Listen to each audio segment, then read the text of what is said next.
మద్రాసు వెళ్ళిపోదాం అనుకుంటాను రా.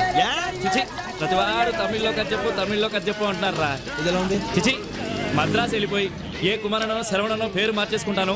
ఇది చిచి, అప్పుడు సినిమా తీస్తాను రా. వెంటనే మనోళ్ళు వచ్చి రీమేక్లు అంటూ తయారవుతారు. ఇది బాగుందిరా.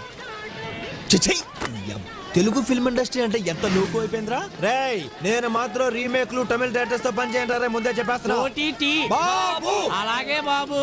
ఎప్పటికే టీ బాకి 150 రూపాయలు అయింది. డబ్బులు ఎవడెత్తాడు బాబు? మీ బాబా?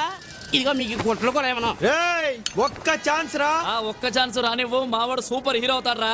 అప్పుడు ఈ తొక్కలోది బట్టలు అద్దెకిచ్చే షాప్ ఏంటి, బట్టలు కొనుక్కునే షాపే పెట్టిస్తాడు మావాడు. సర్లేవా, నన్ను కూడా మా ఊళ్ళో శోభన బాబులో ఉన్నావు అంటే టెంప్ట్ అయిపోయి రైలుకి వచ్చాను.